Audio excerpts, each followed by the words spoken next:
Isabel Mega, esse caso da deputada federal Carla Zambelli pode, de alguma maneira, ajudar o Supremo em próximas ações? E se sim, em quais aspectos?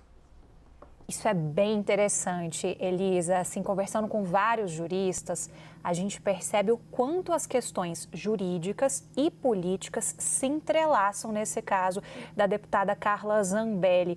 Dá para dizer, Elisa, que é um baita case para alunos de direito discutirem com professores em todo o país, com toda certeza, por conta das complexidades. Mas esse é um primeiro efeito esperado por juristas. E por quê? Nesse caso, e ontem quando a gente estava aqui no live nessa cobertura, lembra que a gente ficou se perguntando, e aí, ela está com passaporte, não está? O passaporte chegou a ser retido, foi devolvido?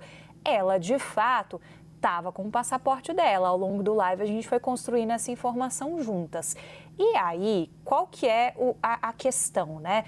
Não teve nenhum tipo de cautelar que foi colocada depois da decisão da primeira turma do Supremo Tribunal Federal, por unanimidade, pela condenação da deputada para cumprir pena em regime fechado e também para perder o mandato. Caberia à Procuradoria-Geral da República fazer essa provocação ao Supremo Tribunal Federal como uma medida preventiva até que você tivesse esgotado todo aquele rol de possibilidades de recursos. Qual que é o recurso que ela tem direito hoje? Tem uma possibilidade de que ele interfira e reverta o processo dela? Não tem, Elisa. São chamados embargos de declaração. São recursos que as defesas apresentam para ter mais explicações aprofundadas, digamos assim, sobre uma decisão a respeito de um cliente. Então, não tem potencial de reverter.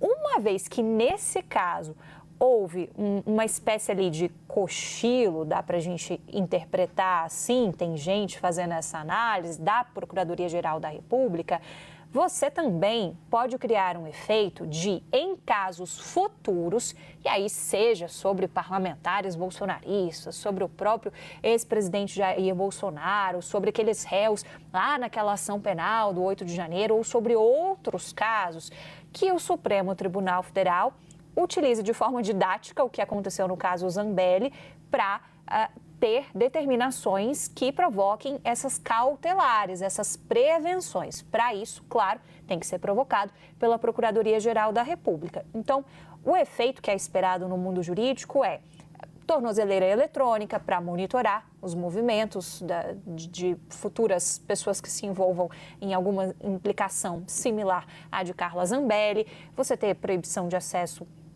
a redes sociais, você ter a apreensão do passaporte, porque assim você evita qualquer tipo de efeito diante de uma condenação, o cenário está dado em relação a isso. E, de fato, você acaba dando também, querendo ou não, uma possibilidade de resposta política do Supremo Tribunal Federal. Não custa lembrar que o PT voltou a cutucar o Supremo e dizer, Supremo, então, e Jair Bolsonaro não tem risco de fuga? Essa é a tese do PT, associando o caso de Carla Zambelli.